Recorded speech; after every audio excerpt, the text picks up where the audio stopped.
You're on a countdown to a fabulous webinar from Ingenuity Marketing in fabulously sunny downtown St. Paul. I'm not kidding about the sun, and I wouldn't kid about the ice and the snow that's packed under the ice and the polar vortex that's coming our way for the next 10 days. I'm not kidding about that. I'm just telling you the truth. Feel pity for us. This is Wendy Nemitz from Ingenuity Marketing. And first of all, I want to apologize to those of you who attempted to listen in on our webinar last week. This is a rescheduled webinar. I know at first you were avidly looking at your screen and listening, and suddenly I disappeared. And then all of a sudden, the whole thing disappeared. Well, poor Elizabeth Henry, who has just started to do webinar technology for us, was sitting here freaking out, but actually it was the entire nation of GoToWebinar failed during our webinar time. So hopefully that won't happen again. Everyone touch wood in your desks wherever you are.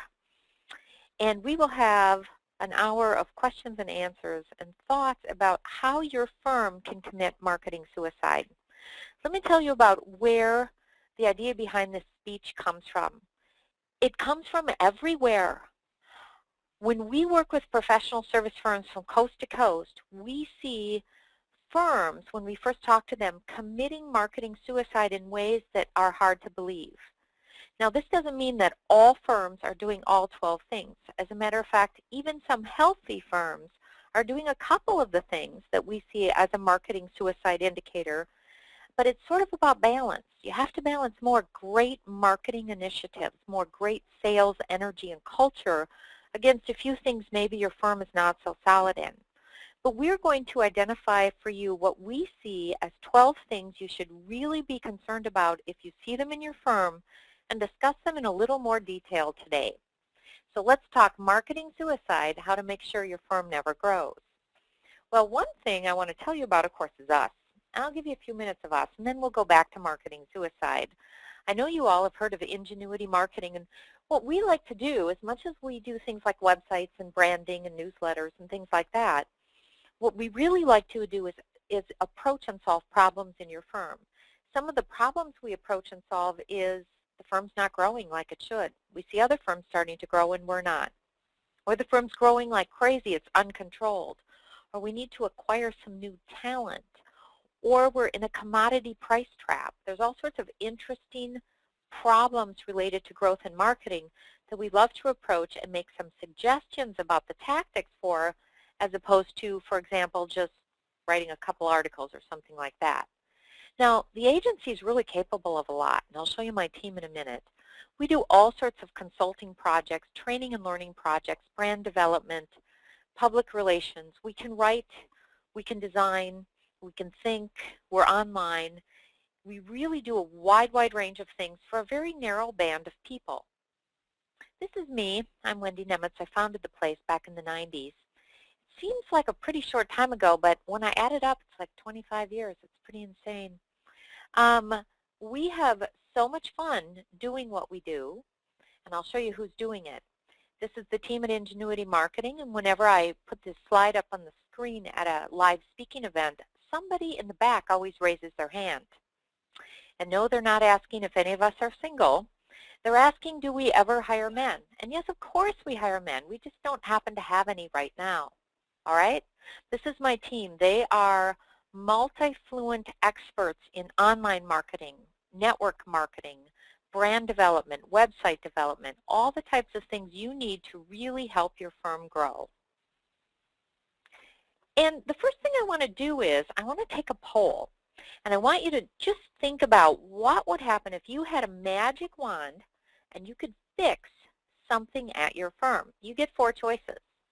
One of the choices, number 1, is be clear and be on the same page with your unique value.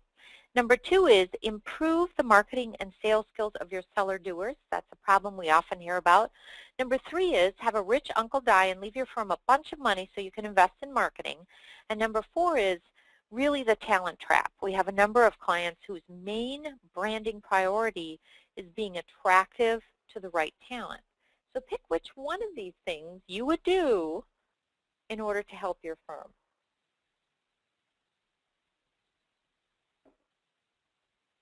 Funny, we hear about all of them.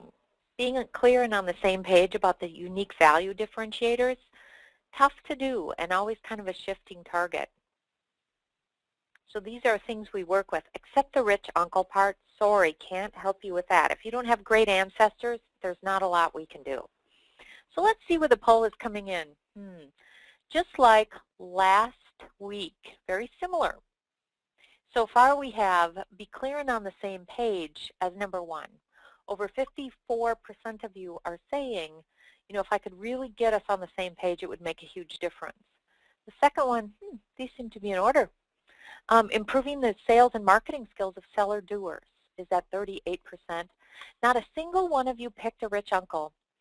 I really think some of you should just, you know, use your imagination. So obviously it's not really a budget issue. It's more of a getting people clear and active issue. And then a few of you suddenly did say, suddenly find some great new talent. We're hearing that more and more, and only in specific areas of the country is growth primarily limited by the wonderful, talented people you can attract and retain on your team. It's happening a lot in our engineering segment, and then in legal firm segment, in the CPA firm segment, financial services and consulting is more sporadic depending on where they are geographically. So the economy is coming back, but it's not coming back all at once. Interesting. So the unique value is the number 1 thing you're interested in. So let's go to the next slide and really talk through how to commit marketing suicide.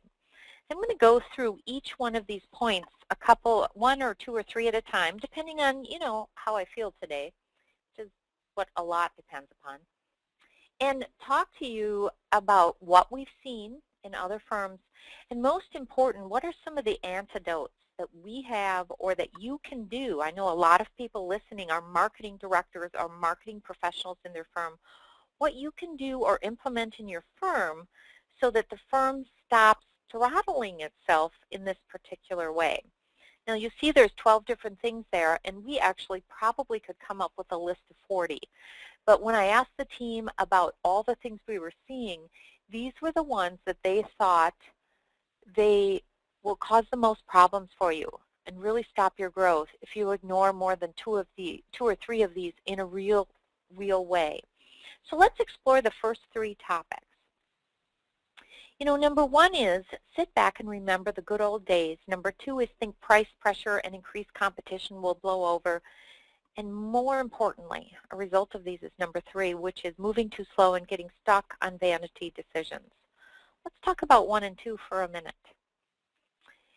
The problem with most of the professional service firms we serve is the gap between the age of leadership and the age of the world. Now, I'm 53 years old, so I get to claim that I'm right in the gap. As a matter of fact, I might be on the leadership side of the gap. And what's happening is how people buy professional services, how they understand they need them, how they evaluate them, how they like to be sold to, how they find out information about them, has changed so much in the last 10 years that the world I went to work in, and I started working my first CPA firm in 1987, the world that I went to work in and the world that my 23-year-old daughter would go to work in if she was the marketing assistant starting at a CPA firm is so different that it's completely different worlds. So most of the partners, most of the people in decision-making roles are my age or older. And so they're less familiar with the tools of the change and the tools that will make you effective. As a matter of fact, I would say that whenever we have a senior rainmaker type panel talk to the young people at a firm, it goes badly awry in the first 5 minutes when a rainmaker says, do good X work, meaning legal work or accounting work or engineering work, and you will get new clients. I couldn't tell you how much further from the truth that is. Do good work and you will keep your clients. But doing good work is not enough to get new A clients, much less new A clients. Those people are being solicited by other firms. They're having people look at your website and their website and another website and comparing them before they even send out the RFP or call you. There's so many differences in the buying cycle in the last 10 or 15 years that rainmakers who built up a book of business in the 80s and 90s would hardly recognize it. Let's talk about price pressure and increased competition. You know, I think it was 4 years ago where CFO Magazine came out with an article, and most of you CPA firm people will remember this, that basically said how to shop your auditor's price down and get your audit for much cheaper. CPA firms across the country were astounded at this. It really changed the mindset of CFOs when they started to look for an auditor. Instead of looking for this great relationship with a firm they like and trust and who knows them, they started to realize that an audit, which used to be such a highly valued, quality, imperative type product, was now a commodity that they could shop for. And that's happening across the professions in all areas of work. And so if you think that as the recession is over, your prices will increase, you're probably right. But they won't increase nearly as much, and they will not even recover in many cases, because the buying public has now learned that they can shop for legal services and accounting services, and they've always kind of shopped for engineering services. And so the ability to put better margins in your work is going to be really tough from here on out. The internet takes transparency to a new level. It makes research so easy. You don't have to meet with a whole bunch of people to get their prices. You can send them an email or even look online and see what they are. So let's talk about the third one. You know, the third one is the result of the first two, of thinking things haven't changed. Moving at the speed of business now is really hard for most professional service firms to do. The thing is that businesses tend to be quite hierarchical, where the buck sort of stops here on a desk. In professional service firms, collaboration is imperative simply because of the ownership structure. And so getting everyone to sort of collaborate and agree on choices in marketing and business development and client acquisition makes you move so slow that other firms are going to have your lunch. And the other thing I see in that collaborative model, and I love working in collaboration because I think you get the best work, but the downside of it is speed and getting stuck on vanity decisions. For example, we've had firms stuck on, you know, do we use PMS color 552 or 554? And there's a huge debate for months over two colors of blue. And I have to tell you, I've been branding firms for years. And the difference between two shades of blue, two numbers apart, is completely a vanity decision. If it's a decision that you could delegate to somebody with good taste and no one would ever know, delegate it. Do not choose the color of the Kleenex boxes in your office. Please, senior executive leadership team, trust someone with that.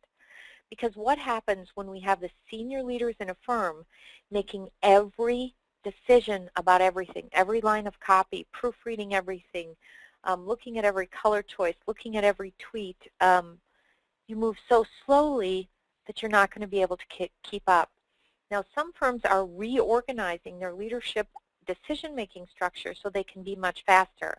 For one thing, they're working with their marketing directors or their outsourced marketing teams, and they are giving them clear strategic direction backed up by a clear marketing plan so that these people can make the day-to-day decisions and know what the big picture end in mind is.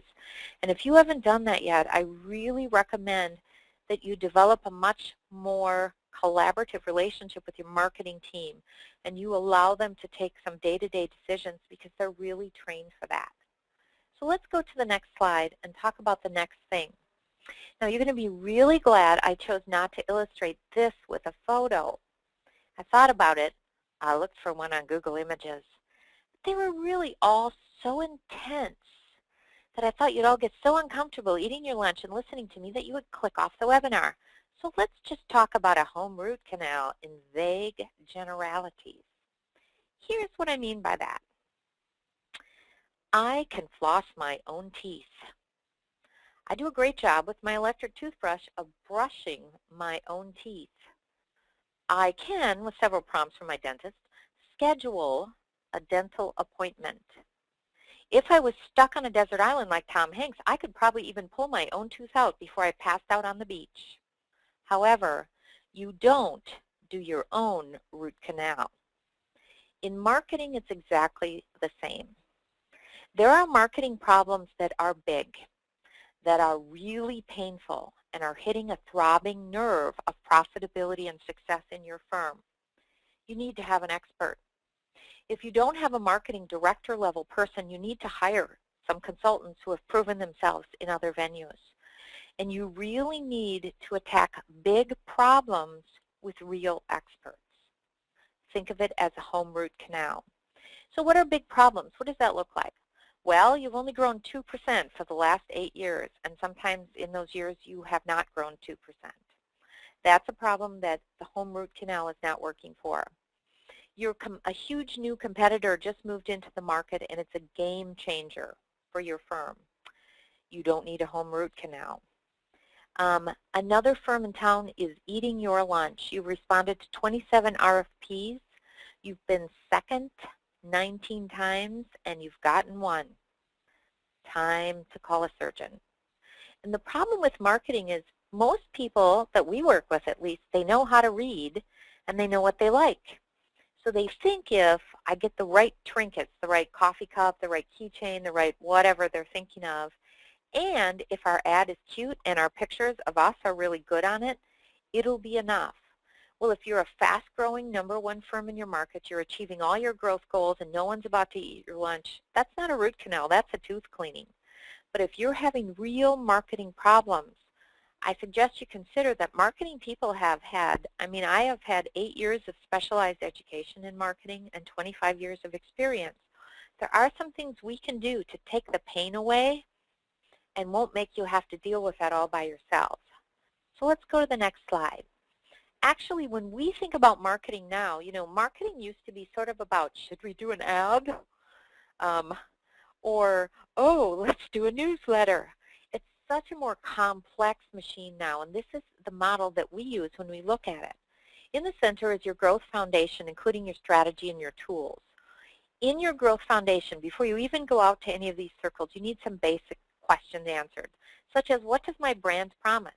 How does it promise that? How are the words used to promise that? And how are images used to promise that? Do I have a website that when I create some prospects who come to visit my website, will I look like someone on the corner, or will I look like someone that should be building the most complex projects in town? You need to make sure you understand your go-to-market strategy and have the right tools. And then, as marketing people, we want you to look at 5 different buckets. The first and most important is client retention. Because if you're bringing in a bunch of new clients and losing them out the bottom of your firm, it's marketing suicide. And there's a lot of things you can do in client retention. For example, surveys of your clients. You can do surveys by email, or you can have telephone callers. We do this all the time. Survey your best clients and find out why they choose to buy from you.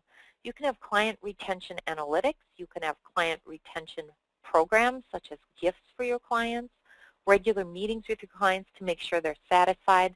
There's all sorts of things you can do in the realm of client retention. One thing we have noticed with firms that work very actively on client retention, they not only keep their clients, but they get referrals from them and they get new projects from them.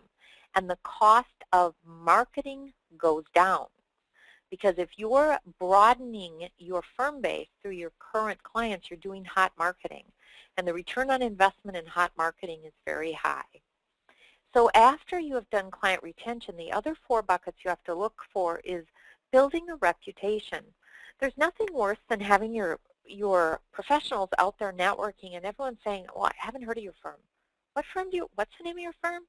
You really need to build a bit of a tailwind for them and develop a reputation in the niche markets you serve.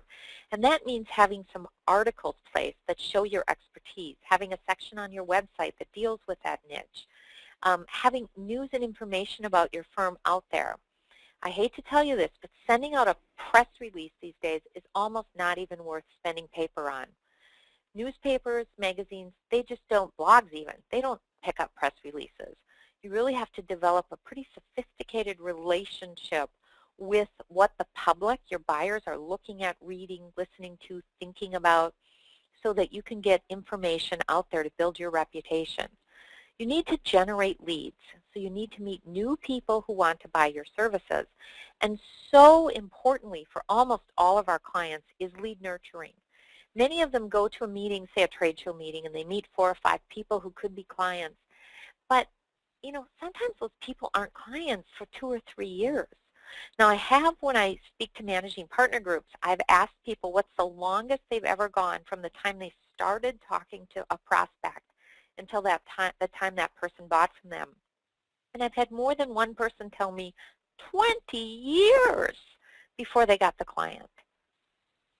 And that won't happen very often. It happens once in a while.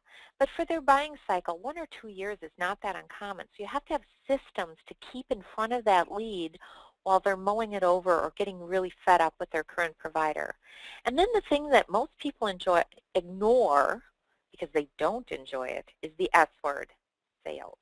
And I'm going to talk in more depth about ignoring your sales process in a bit, because so many professional service firms, seriously, if they only improve their sales process, would have twice as many new clients in the door every year. So let's go to the next slide, since I've scared everyone to death. And marketing people, print that slide out, and you can send me an email or Melissa an email, and we'll be glad to send you the slides.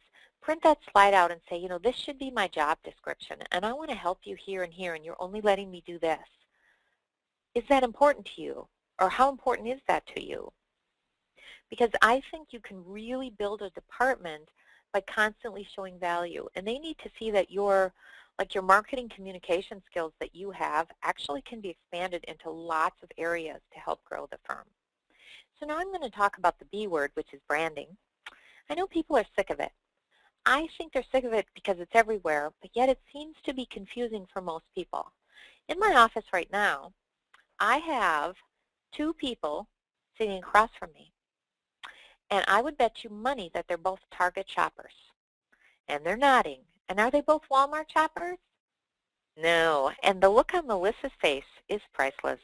She has curled her lip in one of those visions of disgust that Melissa communicates what she does not like. Let's talk about the Target brand and the Walmart brand, okay? Because I think it will help you understand what brand is. Now, Target has a logo, and it's a red, 3 circles of red. Looks like a target. It's not a red logo that makes Melissa and Elizabeth run to Target at every opportunity. And it's not the blue and yellow of Walmart that turns them off. What it is a promise of an experience you get from the company. Now, what do I get from Walmart? And I have a farm in a small town on the border of Minnesota and South Dakota. And the nearest big store is Walmart. So I know what the inside of a Walmart looks like. What Walmart promises is really a lot of stuff, much of which you actually need, at a very low price. And it's not just the prices that are low, but the experience is low. For example, at Walmart, you'll see extra stock often kind of stacked up above the stock that's for sale. You'll never see that at Target. Extra stock is put away in the back. At Walmart, it's kind of hard to find a mirror. At Target, there's mirrors everywhere throughout the clothing sections. Target is giving you an experience of really nicely designed stuff that's less expensive than you expect. Walmart is giving you experience of a lot of stuff you need at a really low price. And that subtle difference makes Elizabeth and Melissa look at each other like, oh, no, Walmart for me. They know their brand. Now, how can a professional service firm do that? You do have to have a good look. You have to have something that works for you and that's recognizable. But more important than the look is defining the experience that you promise, defining by messages exactly what you promise so that everyone in your firm is on the same page, and having systems to be able to keep perpetuating that. So every new person learns about what the firm brand promises are, what we promise as an institution, how to talk about us, how to have an elevator pitch about us. And then you have all these brand ambassadors out in the world. So on the next slide, I'm just giving you a glimpse of the Ingenuity process, and it's not rocket science.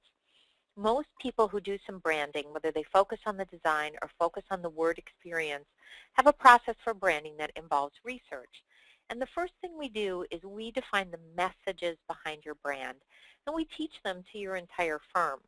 To define the messages, we actually use science. We use an interview process that interviews your best clients and listens to the emotional words they use when they talk about you. And this is such a funny thing because I'll ask firm leaders, why should people choose your firm? And they'll say something like, well, we provide quality work. And then I'll ask the people who actually are your best clients. And I remember one interview we did last year that I will never forget. And he said, my warehouse or my building burnt to the ground. And at 2 o'clock in the morning, before the fire trucks had left, my certified public accountant was there with me. And they've held our hands through this horrible year and helped us keep our business alive. So different than quality work or good service, or even we really care about our clients. It's those kind of stories and emotions that inform good branding, that make the sort of the Melissas of your prospects curl their lip at the prospect of working with anyone else. After we've defined the messages and made sure your competitors are not using those exact same messages, which is another flaw I see in most firm brands. I go to a great website, I read all about the firm, and it looks exactly like 3 similar firms a block up the road. Then you go to the visuals, and then you develop a new logo or an updated look, and then you develop a whole palette of what we look like. Now, 7 times more is the statistic for images versus words. So people remember images 7 times more than they remember words. And so if you can convey your brand through an image, it works really great. Let me give you just an example or two. Freed Maxick, which was a branding project we worked on, we came up with the tagline, Trust Earned. And their clients told us that. They said these people work so hard to earn their trust. And then we just molded over, and this is the creative part of branding, which is my favorite. And it was like 2 days before Christmas, and I was sitting in my office, and I'm sure it was snowing because it is Minnesota. And I was reading all these transcripts, and I had my highlighter out, and I was figuring it out, and suddenly it came to me, Trust Earned. I thought, well, someone will have taken that. And, even the URL was not taken. And they took the key messages of Trust Earned and their other key differentiators, and they brought them to their in-house designer who came up with a look and feel and colors that really are them. And let's go to the next slide. Bar Engineering, a wonderful engineering firm here in the Twin Cities, kept their same logo, but based on their new tagline and their messages, we came up with a whole new look and feel. Their tagline is resourceful, naturally. And so the look and feel of their company has a lot of this beautiful nature-related photography in it. And we chose the blue and the green very specifically. And they have a whole, what we call a design tile, a whole way to present themselves to their market that's really updated and beautiful compared to what they were working with before. Let's go to the next slide and talk about number 6. This is what gets you all the good prospects, looking and talking exactly like everyone else. And when we were talking about branding before, I promise you, if I sit down with a firm that says, say they have 5 or 6 leaders in the firm, I will ask the 5 or 6 leaders, what's different about your firm? And I will guarantee you that they will tell me exactly the same thing as the other 30 firms of that type I have talked to, or in the case of CPA firms, 80 of those firms I have talked to. They will have the exact same messages. Not because they're stupid, they're not. They would not be leaders of firms and successful business people if they were stupid. It's because they've been at the firm a long time. And so they're translating that experience through their sort of already knowing and listening brain. And so it doesn't really work to sit down and say, well, what do you think is our key differentiators? You really have to come up with something that's interesting and useful and different. Or if you can't come up with an actual quality that's different, you have to language it differently. So if I put, for example, 50 lawyers in a room and I said to the lawyers, how many of you really care about your clients? 50 lawyers would raise their hands. And I said, how many of you do high-quality legal work? 50 lawyers would raise their hands. And if I said, how many of you have a law firm that's big enough to serve you with multifaceted legal needs, but yet small enough to get that real personal trust. We call it the Goldilocks promise because it's just right. Probably 49 lawyers would raise their hand. So there's this base level of talking about yourself that doesn't differentiate you from others. That was fine in 1992 when most people didn't know many lawyers or CPAs or engineers. They knew the people they went to college with or were in the Rotary with or that sort of thing. We did some original research last year on the CPA firm industry, and we found out that almost every CFO we talked to knew on average had a relationship with 7 different CPA firms. There are 7 firms, 6 other firms talking to your best clients if you're in the CPA market. So you really have to understand not just what you're good at or even what you're great at, but what's different about you and how you can sound different and sound more interesting. So I'm going to give you an example of a website that I just love, and I have to tell you, we did not do this. I can admire all sorts of good marketing, even when I had nothing in it. I went to this website from Cordy Construction, which is out of our, I don't even know them. And I've heard so many construction firms, we work with several, and they always talk about their passion. They really are passionate about their work, or they're really thorough in their work, and they really care about their work. So these people have a picture of their founder with his feet on the desk, sprawled out saying, "I would rather drive nails than eat." Now, if you really want to talk about passion, you can talk about passion till the cows come home, and it still just looks like a bunch of words on the paper. But this image and that quote say the man who founded this firm is absolutely passionate about building, and it develops some sort of intrigue and trust right away. So if I'm looking at 3 construction firms, and 2 of them have a meh website, meh, they from the same thing, pictures of buildings, blah, blah, blah, and then I see this, it differentiates me immediately. That doesn't mean that you can show up at a proposal process ill-equipped. It doesn't mean your bid can be twice as high as everyone else. But it means that I expect something from you, and what I expect is good. And when your sales team walks in the room, I've actually looked at the proposal, and I'm looking for a match between this brand promise of passion and your team. And if I'm looking for it most of the time, I will find it, unless your salespeople really are poor. So it kind of becomes yours to lose. Now, good marketing, I have to tell you, is not easy, and it's rarely cheap. As a matter of fact, getting the images and the words that just like drive home your differentiators are not things that a huge committee can come up with. And they're not things that you can go have a beer and say, well, we should say this in our ads. It's not how it works. The simplest things, the most elegant marketing messages, sometimes take some real research and some real sweat to get to. What's interesting about this website, if you go look up the company, they changed it. It looks way more corporate. And at first when I saw it, I thought, oh, I'm sad. I thought it was so good. And then I realized what they're doing is they're going up market. They're looking for larger commercial contracts. And I understood why they did it, but I still think they sacrificed a lot of brand by giving up that quote. So let's go to the next thing.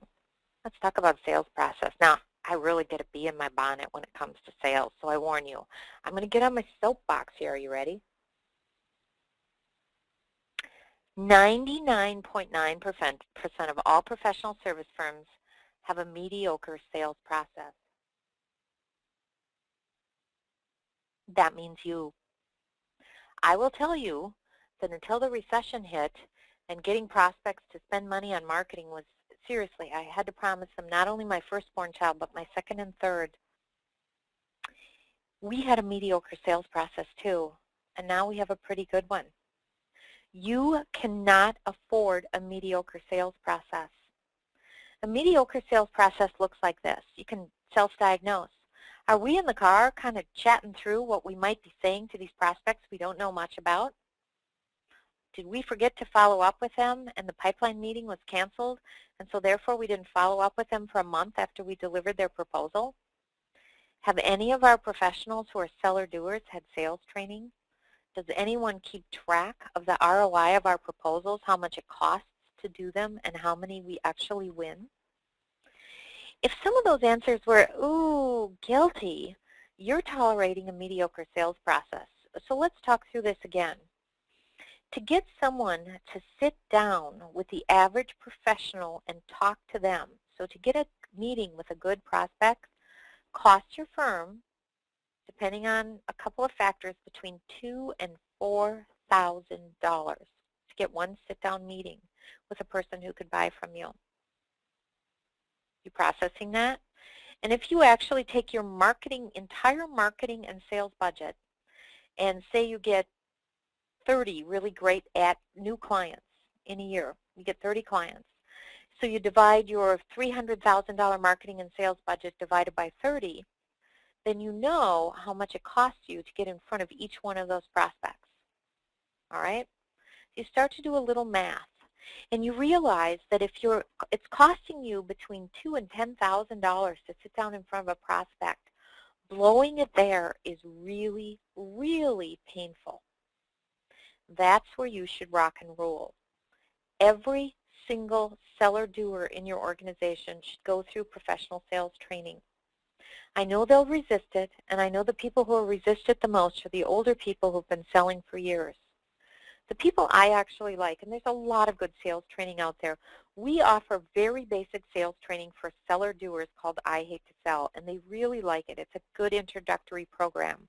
However, if you want to go beyond that, and if you're a seller, like most of your work is selling, you want to get professional sales training from sales professionals, okay? That makes sense. The people we recommend are Terry Slattery out of Minneapolis, and it's slatterysales.com, and I'll be glad to send you the link if you would like to talk to them. We've gone to their boot camp several times and send most of our people through it, and it's some of the best selling the intangible, selling trust sales training I have ever taken, and I've taken a lot.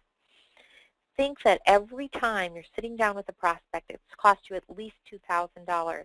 And the opportunities you're missing could be $30,000, $300,000, or even $3 million worth of future revenues. You have to make sure you have a good sales process, that people are trained in it, and that at least one person is coordinating all those prospects so that very busy seller doers don't let people fall through the cracks. So let's talk about suicide number 8. This kind of goes back with 1, 2, and 3. Think clients or prospects. So you can diagnose if you think clients are prospects. So you say, I think we might need a new website. Our website was last updated in 2002. I'll tell you off the cuff, you need a new website for sure. But anyway, people will say, why? Nobody ever uses our website. And you say, what makes you think that? And they say, well, I ask our clients, and they've never been to our website.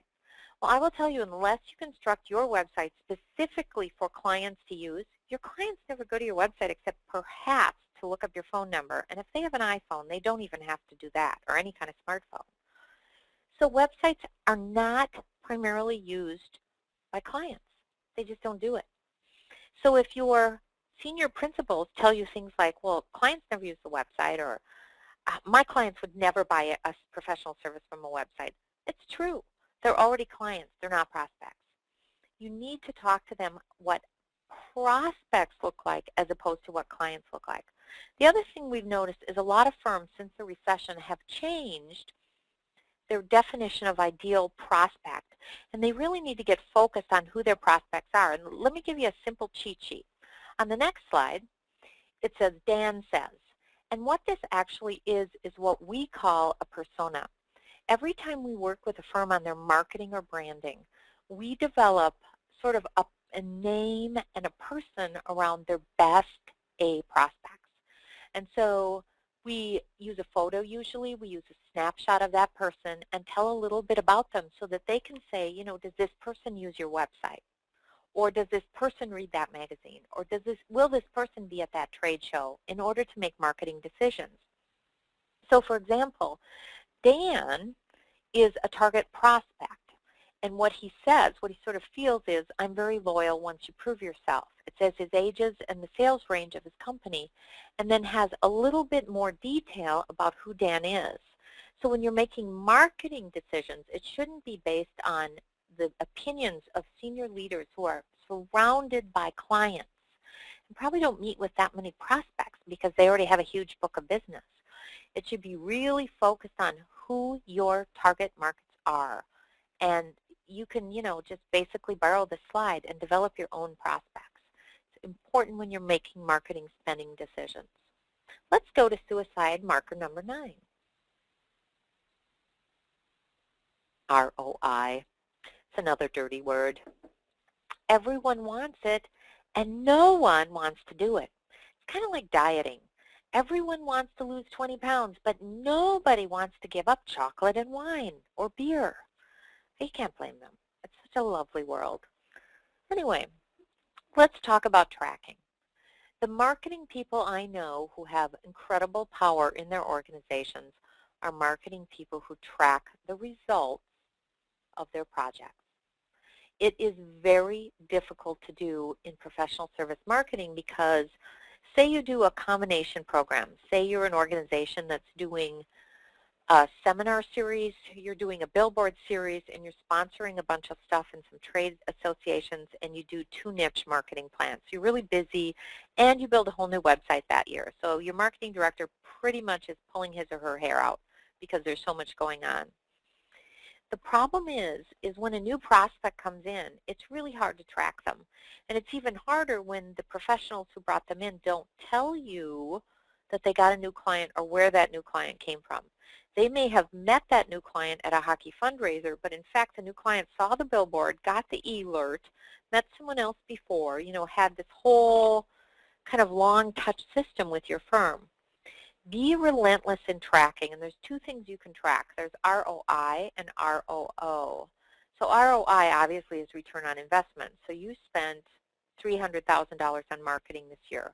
Of that, you created 30 new clients, and their average revenue will create $3 million worth of revenue stream over the next 5 years. So you see your ROI. It's a little tougher to track each single marketing program. We started an e-newsletter, and we send it out to clients, and one of the things we put on it is we'd love your referrals. Very difficult to track the efficacy of this. So what you do instead is you set up a matrix to define objectives before you do the marketing project, and you look at tracking ROO, return on objectives. So say you do your e-newsletter that's primarily focused on clients and referral sources. Your objectives might be, first of all, we get every single referral source name and all of our clients' names on this list, that we get an issue of our newsletter out with original content every month, and that we get a 60% open rate over the year. Those are objectives. Those are things you can measure and track. And if you're a marketing person and you go into your bosses and say, we have 3 objectives on this project, and it's 12 months out, and we spent $32,000, and we met 2 of those objectives. We didn't meet 1 objective, but we got these additional benefits from it. You're going to have bosses who think you are the rocket scientist of the universe.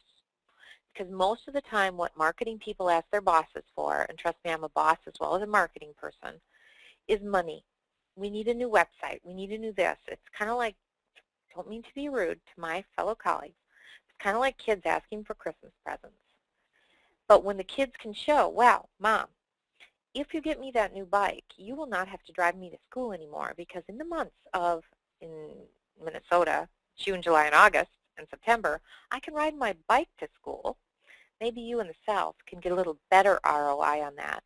If you're really telling them why you're spending the money and that you're tracking it, you're going back with nice PowerPoint presentations and showing them the results of that money spent, you will gain so much power in your organization, it's ridiculous. It is the key secret of effective marketing people.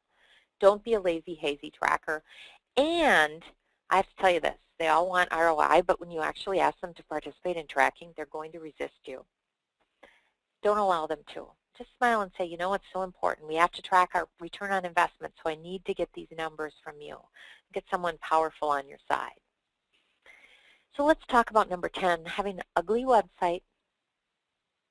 You know why people have an ugly website, because no one makes a decision based on website. No one shops for a firm on the internet. Most of our clients have never been to our website. I don't use the internet to find a lawyer, accountant, or engineer. I get a referral. I hear those things every time we talk about website in the firm, and I don't blame the people who say them, because in their world, absolutely every word of that is true, and spending $40 or $60 or even $85,000 on a website looks like a lot of money for a kind of a murky return. So let's talk a little bit more about websites. Question number one is, should your website be pretty? Pretty. Let's redefine that word. Should I have a positive emotional response to your website, and should your website create credibility for you? Yes and yes. Should your website have kittens on it? No, not unless you somehow serve the cat industry. Your website, as soon as I go to a website, I get an emotional response immediately from the images. So if you have a junky website with the wrong colors that says, welcome to our website, updated in 2002, my emotional response to your firm is you are small potatoes and you have no credibility. It's kind of like having an AOL email address. It just kind of says to people, old-fashioned. If I go to your website and it has a sharp, clear image, and then very importantly, I can navigate around in it, and I can get where I'm going to, and I don't have to constantly press the back or refresh button or something like that, then I get the feeling that you're efficient and competent. If I can find your bio and I see a really great photo of you, or preferably 2 or 3, and I find out more about your expertise first to answer my question, can this person solve my problem? And then about you as a human being to solve my second question, which is, do I like this person, trust them, and want to do business with them? Then yes, your website will really make a huge difference for you. If you have an ugly website that sort of categorizes you as cheap, chintzy, out of fashion, out of date, or just hard to navigate around in, then you get the wrong impression. It's funny, this website gets us so much business because people go to it and they like it so much that they call us up and they want one just like it. It is for Platinum Bank, which is a community bank outside of St. Paul. And Platinum Bank's website, they really spent the time to get to understand their brand. And they got a website they deserved, and people love it. It's beautiful, it's simple to operate in, and just the feeling of it distinguishes themselves from all sorts of other community banks, which is a sector that's pretty competitive this way. So again, when you do your website, don't let your knowledge about your clients get in the way. Really focus on who your prospects are and who your competitors are so that you have a great website. So many people use your website in order to evaluate you. On the next slide, something we see all the time is going online. You're avoiding going online in any real way. Most firms have, put up some sort of website, and a few partners participate in LinkedIn. I vote that as avoiding going online in any real way. Online is where the world shops. It's astounding how important your online presence, your entire online presence, is to your firm. More people are starting their buying cycle online, and virtually everyone goes online during some part of their buying cycle. They check you out online. They may not be surfing for a new law firm Saturday night at 10 o'clock, but if they need a new law firm and they're talking to a new law firm, they'll go online and look at others. It is such an important part of the buying decision. When you develop your website, you have to look at SEO, which is search engine optimization. Does Google like you? Will Google bring you up? And as important, or in some cases more important, what we call REO, which is referral engine optimization. If I get a referral to you and 2 other people who do what you do, and I go to your website and their websites, am I going to call you first thing or send you an email first? Referral engine optimization. They need to be able to find you out there, and they need to like what they see when they do. People who are actually generating leads online. Now, I know some of you are thinking, oh, we'll never get online leads. That's impossible. Not happening. I'll tell you, in every market segment, people are generating leads online. They are hearing from people they have never met before who are ready to buy from them because of what we call inbound marketing. 40%, firms generating 40% or more of their leads grow much faster than those who don't generate any leads. High growth firms are generating 63% of their leads online. And there's a huge factor related to how engaged people are with their online tools. There is so much research, even in the engineering field, which I would say is behind in this, but still there are engineering firms that have set up their online presence right who are not only getting more at-bats and better sales results, but they're actually developing leads online. So let's talk about number 12, directly related to online marketing, which is social media. If you put a few things on your Facebook page, you're not cutting it. If even one of your professionals is misusing your social media, you're not cutting it. And if your professionals don't know how to use LinkedIn as a business development tool, you're not cutting it. So on the next slide, we have a joke about social media. It's about donuts. It's one of my favorite slides. And it's really focusing on some of the many social media tools that you can use. And what I've learned about social media is the number one reason people push back on it is, I don't have time to check all those profiles. So my response is don't. Pick one or two social media platforms and focus on them. I, for example, like LinkedIn, and I like Facebook. I secretly loathe Twitter, but don't tell anyone.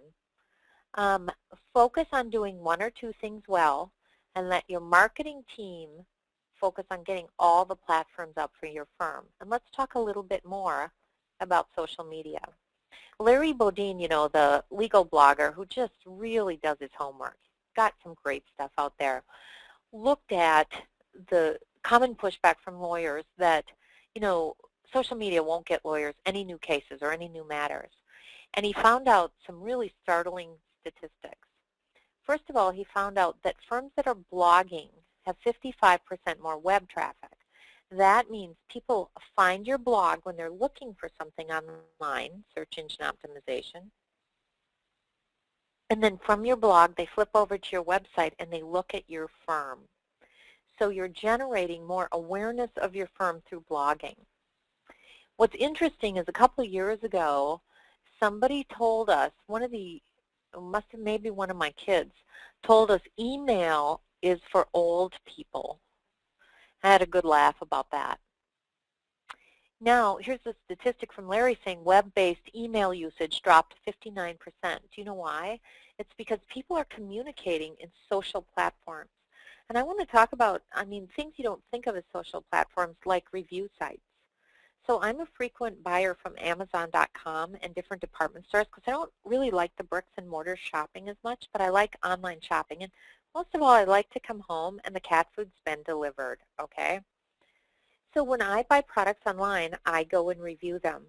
And I am an adamant reader of reviews for every product I buy.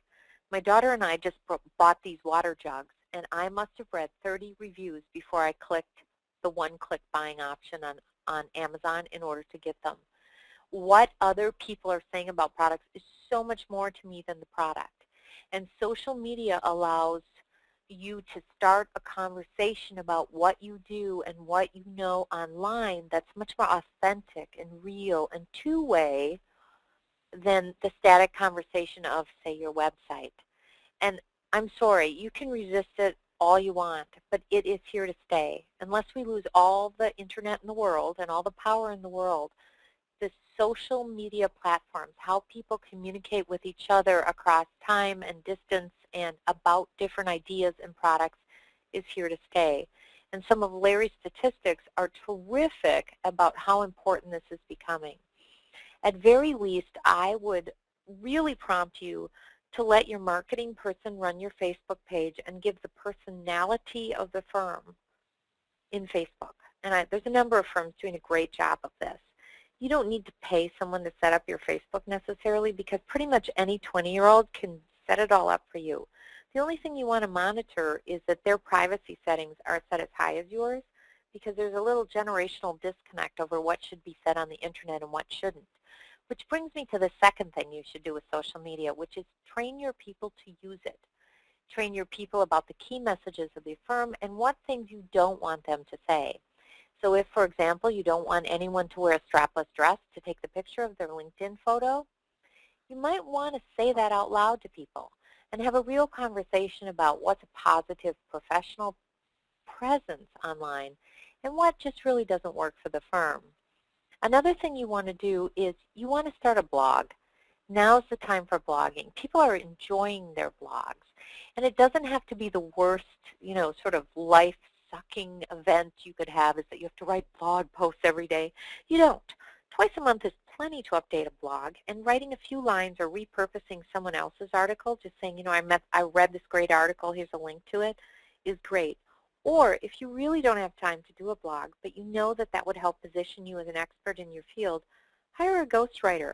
We have 3 of them at Ingenuity who are constantly calling people in their drive time or their airplane, sit and wait for the plane time, and getting some ideas out of them, writing them a blog post, and then just emailing it back to them for final review. Hire a ghostwriter. There's lots of ways to go online, but one thing that is suicide is ignoring it. So let's go back to the 12 ways to commit marketing suicide. You can sit back and remember the good old days, or you can think social media does not apply to you. But whatever you're doing, if your firm's doing more than 2 or 3 of these things at the absolute most, you might want to talk to us.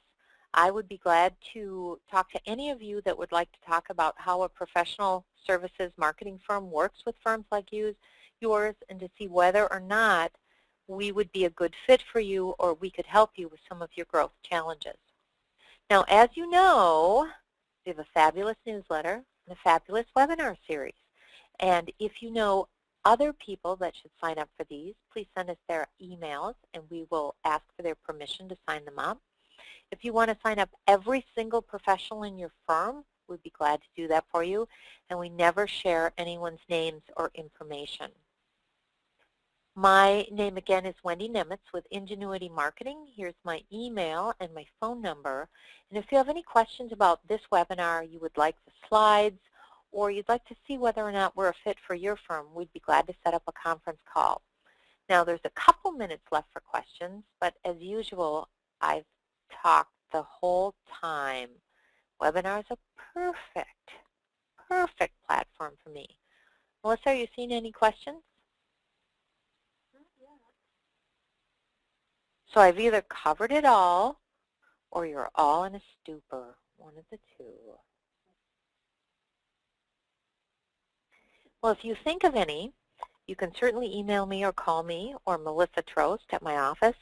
And if you would like to repurpose this, if you'd like, for example, your professionals to hear this webinar, we will be posting it online, and you'll be getting an email from Melissa Trost in our office with a link to that recorded webinar, so you could certainly use it at a partner meeting or a team meeting if you'd like all or part of this webinar replayed. I'd like to thank you for taking time today to be on our webinar. And again, it's Ingenuity Marketing at ingenuitymarketing.com. Thank you. Marketing.com. Thank you.